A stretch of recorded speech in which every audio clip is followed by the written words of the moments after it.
Boa tarde a todos. Vamos fazer o estudo do Evangelho segundo o Espiritismo na reunião de atendimento fraterno do Centro Espírita Amor em Jesus. Meu nome é Neide e nós vamos iniciar essa reunião fazendo o preparo com uma mensagem intitulada Agir no Bem. Essa mensagem está no livro Lição para o Alto Amor. É uma mensagem psicografada pelo médium Vanderlei Oliveira, pelo espírito de Hermance Dufour. Agir no bem. E não nos cansemos de fazer o bem, porque a seu tempo ceifaremos, se não houvermos desfalecido. Gálatas 6, versículo 9.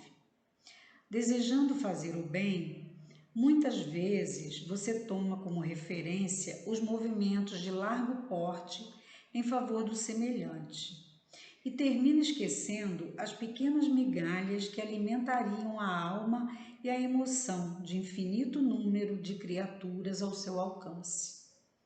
Faça o bem que possa, dando o melhor de si, sem comparações com as expressões de bondade que outros já conseguem disseminar no bem alheio.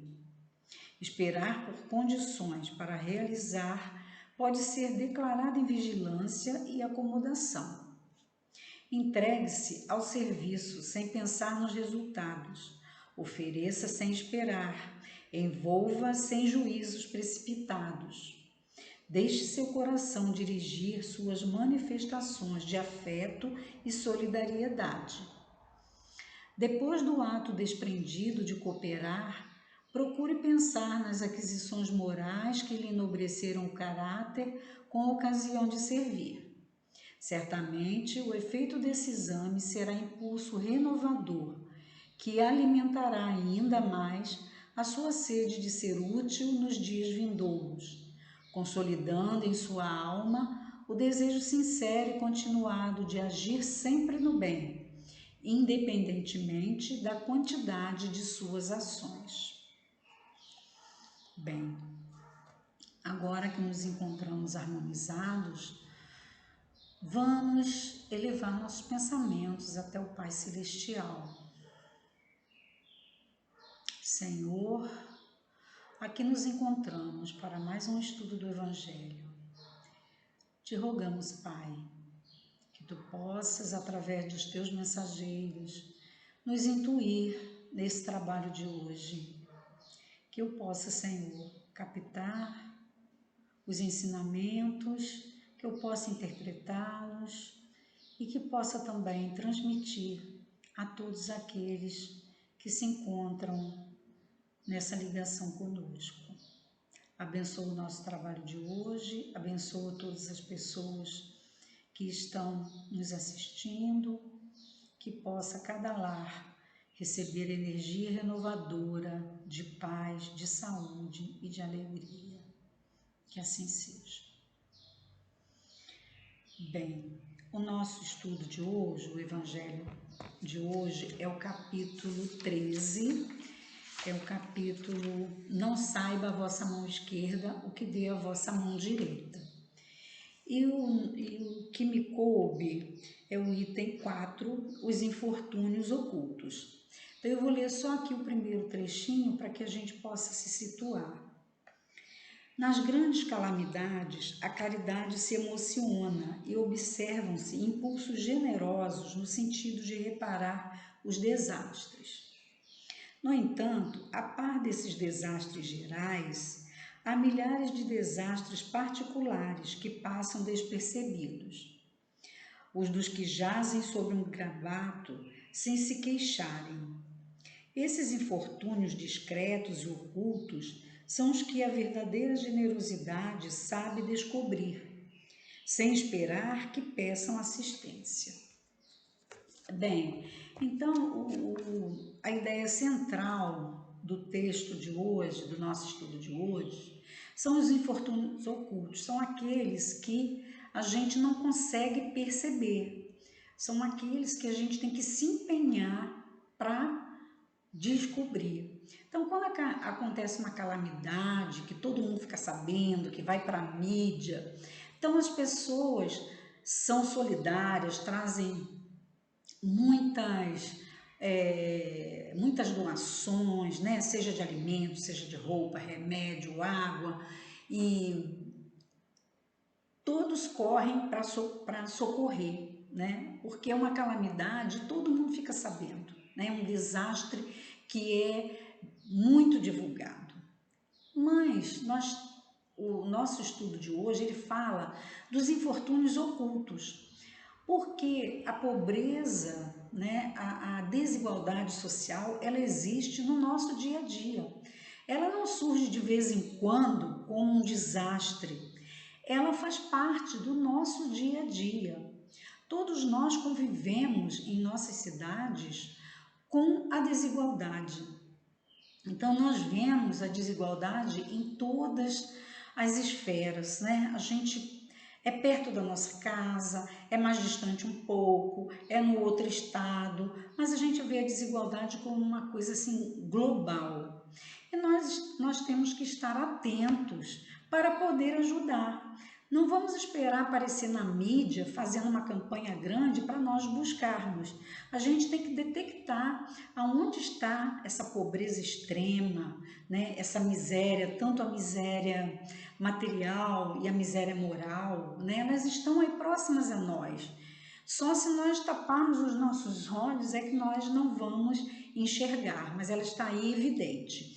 E esse estudo de hoje, ele fala disso. Então, vem aqui no nosso capítulo aqui, no nosso item, vem contando, né, um caso de uma mulher, né, que ela se deslocava, né, da sua casa boa, porque ela era uma dama da sociedade e que tinha uma casa farta, que tinha boas condições, e essa mulher se deslocava frequentemente e ela ia acompanhada, né, da sua filha também. Todas duas iam modestamente vestidas, apesar de não conseguirem disfarçar, né, a sua condição, que era uma condição boa, mas elas buscavam ir de uma maneira bem simples. Para quê? Para que nessa visita aos menos necessitados, elas não afrontassem, né, a miséria com aquela sua roupa luxuosa. Então elas já se preocupavam, né, em ir simplesmente vestidas, simplesmente trajadas, para não humilhar essas pessoas. Então a preocupação dessa mulher já começava desde aí. A caridade dela já começava desde aí. Então ela ia e subia, né, um local que era muito pobre, e ela chegava numa casa onde ela era recebida com muita alegria, né, por aqueles rostinhos daquelas crianças emagrecidas, né, aquela mulher com vários filhos sem poder estar trabalhando. Por quê? Porque seu marido estava hospitalizado e ela estava ali passando uma série de necessidades. Mas graças a essa senhora que saía lá do seu palacete para ir ajudar, naquela época as crianças não iam passar frio, as crianças não iam passar fome, não é? Porque ela estava lá para levar o necessário, seja os mantimentos, seja a roupa, seja um remédio. E depois que ela fazia essa visita, né, ela saía dali e ela ia ao hospital onde o marido daquela senhora, né, estava internado. Ela ia lá, prestava assistência a ele, material, e também levava notícias da família, dizendo, né, tranquilizando aquele homem que ele ficasse bem, porque a família estava assistida. Então ele estava lá sendo tratado no hospital, mas a sua família estava sendo assistida por essa mulher que levava esse conforto material e espiritual para eles, né?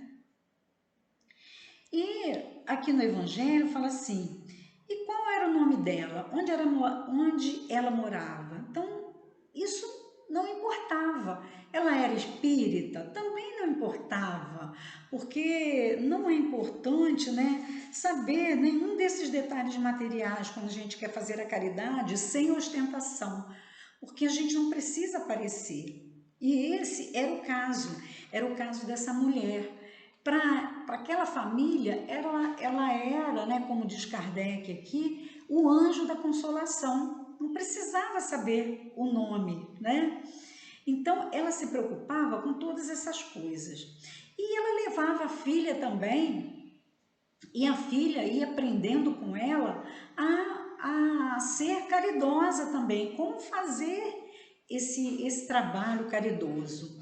E a menina, né, um dia lhe disse que ela também queria fazer a caridade. E ela respondeu à filha, né, educando muito bem, que ela não podia fazer aquela caridade porque ela não tinha nada dela, né? E que a caridade ela teria que se desprender de alguma coisa dela para poder doar. Então, o que ela sugeriu, né? Sugeriu que a menina pudesse ajudar quando ela fosse cuidar dos doentes, porque ela estaria doando um trabalho que era dela, que ela poderia fazer, porque ela, como uma mocinha, uma jovenzinha, ela não tinha bens materiais para doar que fossem dela. A doação que ela ia fazer era a doação que a própria mãe é que colocava dentro de casa, o próprio pai. Então não era uma doação dela. Então ela sugeriu que ela desse alguma coisa que fosse do coração dela. Então ela sugeriu que ela fizesse o quê? Cuidasse, ajudasse a cuidar dos doentes. Quando ela estava ali ajudando a cuidar do doente, ela estava dando alguma coisa dela, alguma coisa que não foi uma outra pessoa que passou para ela, era uma coisa dela mesmo, né? Então, essa mulher diz aqui a narrativa, né, que uma vez ela estava em sua casa e bateram a porta e ela, quando foi atender, ela viu que era uma daquelas crianças que ela costumava socorrer. E a menininha se surpreendeu ao vê-la e ela pediu silêncio total, né? Que a menininha não falasse o nome dela, né? E pediu também, como dizia Jesus, né? Não fales a ninguém. Por quê? Porque ela queria fazer a caridade, uma caridade de maneira simples, de maneira humilde, de maneira oculta. Ela não fazia tudo isso para aparecer, ela fazia por amor, ela fazia por pura bondade, desprendimento, né, de ajudar aqueles irmãos. Então, aqui na minha pesquisa, né, quem quiser consultar também pode, eu vi que no livro O Céu e o Inferno, na segunda parte, no capítulo 2, que fala, tem vários depoimentos, né, tem várias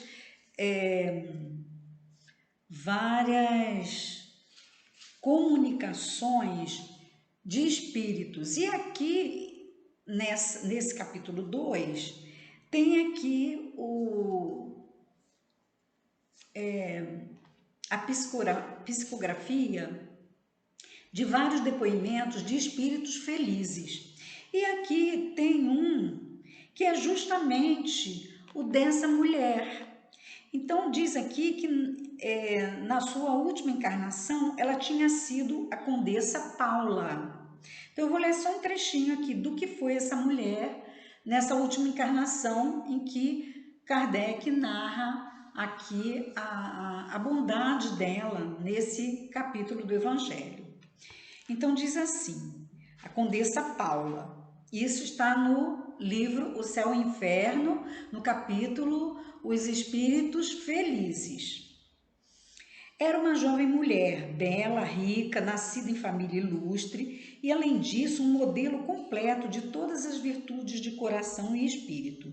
Morreu aos 36 anos, em 1851. Era uma dessas criaturas cuja morte põe em todas as bocas as seguintes palavras: por que Deus retira tão cedo pessoas como essa da terra? Então, ela era uma pessoa tão boa que quando ela partiu, todo mundo lamentou a morte dela, né? Felizes os que fazem assim, abençoada a própria memória. Que bom ser lembrado assim, né? Ao partirmos, as pessoas falarem que nós vamos fazer falta para alguém, né? Que esse é o mais importante, né? Compreendendo que as pessoas que vivem do seu trabalho não possuem outros rendimentos e precisam do dinheiro que ganham, seja por sua posição, seja para viverem, jamais retardou o pagamento de um salário. Então, aqui fala que ela tinha empregados, que ela nunca atrasava os pagamentos, porque ela sempre pensava que aquela pessoa estava precisando desse dinheiro. Então, ela colocava como prioridade pagar essas pessoas no tempo certo, na data certa, para que essas pessoas não sofressem a falta desse dinheiro, né? Aí fala aqui também, fala dela aqui um pouquinho também, mais abaixo. Só Deus sabe as lágrimas que ela enxugou e os desesperos que acalmou, pois as suas boas ações só eram testemunhadas por ela e pelos infelizes a que assistia. Então, em nenhum momento ela fazia alarde do bem que ela praticava. Era sempre dentro de uma humildade, né? Sua posição e as elevadas funções do marido a obrigavam a uma despesa caseira a que não podia furtar-se. Então, ela tinha várias despesas que o seu nível social exigia. Uma casa bem cuidada, algumas pessoas que prestavam serviço para eles, uma roupa bem cuidada, porque ela tinha que participar da parte social, né, que a sua condição exigia, não é? Mas era uma mulher que evitava os desperdícios, diz aqui.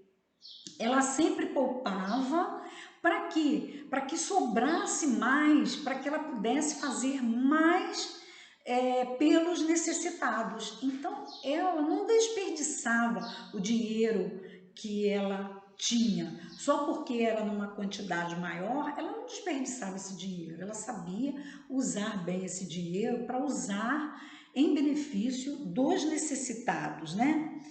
Então, ela fazia uma poupança, vamos falar assim, evitando as despesas supérfluas para poder comprar mais mantimentos, mais roupas, mais medicamentos, para ajudar as pessoas que estavam passando por necessidade, por infelicidades, né? Então, numa evocação, né, que diz aqui no livro Céu e Inferno, que ela foi evocada, né, foi chamada 12 anos após a morte de um parente que era iniciado no Espiritismo. E ela deu uma comunicação. E nessa comunicação dela, ela disse o seguinte: eu pertencia aos felizes da terra, pois não me lembro de ter experimentado nenhum sofrimento real. Juventude, saúde, fortuna, homenagens, eu tinha tudo o que constitui a felicidade entre vós. Então, ela, materialmente falando, ela não teve nenhum infortúnio, ela era um dos poucos felizes da terra, ela tinha tudo, como ela diz aqui. Mas no final desse relato, né, que eu acho que é muito importante, ela diz o seguinte: não foi sem lutas que cheguei à posição que ocupo na vida espiritual. Então, ela na vida espiritual, ela também alcançou a felicidade diante de tantos exemplos de bondade, de desprendimento que ela deu nessa encarnação em que ela reencarnou com todos os bens materiais. Mas ela diz aqui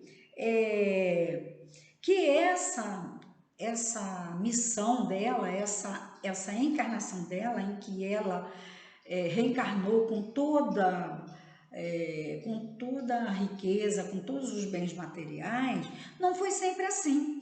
Ela se preparou em muitas outras encarnações onde ela passou pela pobreza também. Ela passou pelas dificuldades. E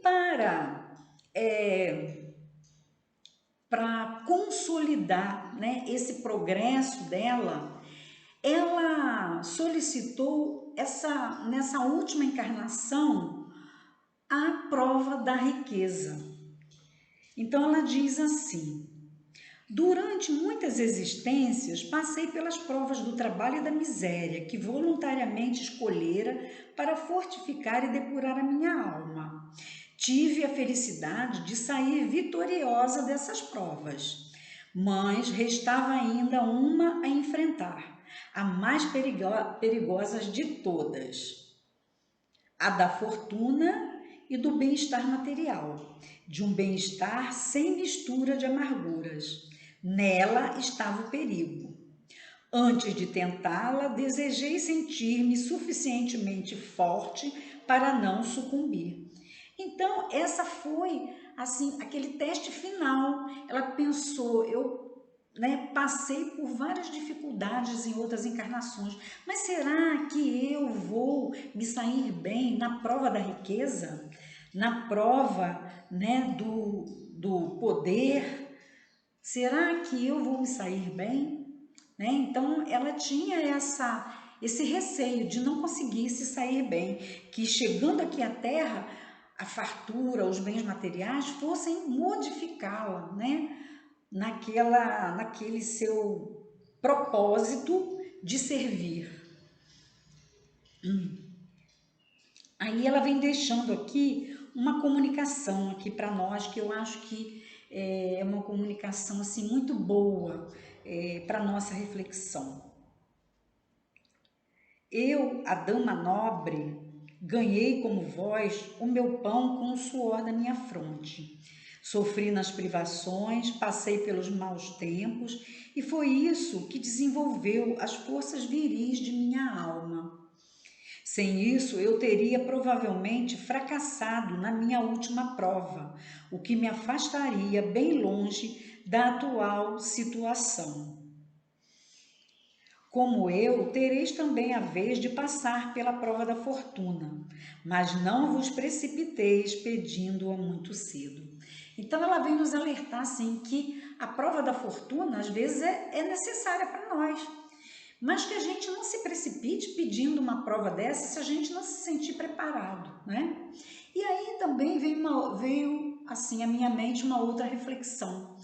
Nós costumamos, né, julgar, porque existe vários preconceitos no mundo em que a gente vive. E às vezes a gente também tem um preconceito até contra as pessoas que são bem-nascidas, que têm uma situação boa, porque nós generalizamos, nós não conhecemos a pessoa e nós já fazemos aquele julgamento. Ah, todo rico ostenta, todo rico gosta de humilhar, todo rico é vaidoso. Então, isso são crenças que nós adquirimos, né? São julgamentos que nós fazemos. Então, nós não podemos generalizar, nós temos que conhecer a pessoa. Assim como essa mulher tinha uma boa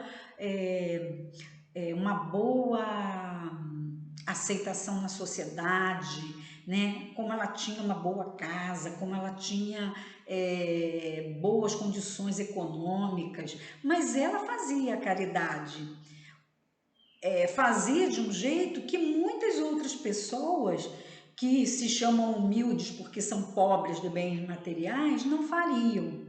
Então a gente também tem que abandonar o julgamento, né? Vamos conhecer a pessoa, não vamos